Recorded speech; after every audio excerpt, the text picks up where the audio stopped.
கடல் வாழ்த்து திருக்குறள் குறள் 1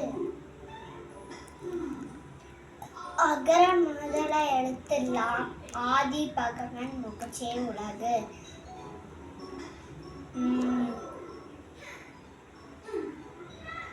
மலமிசை ஏகினார் மானடி சேர்ந்தார் நினமிசை நீண்டு வாழ்வார்.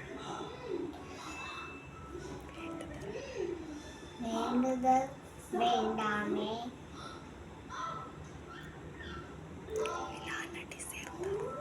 இலானடி சேர்ந்தார்க்கு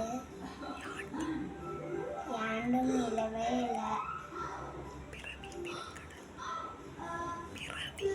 பிறவி பெருங்கடல் நீந்துவர் நீந்தா இறைவன்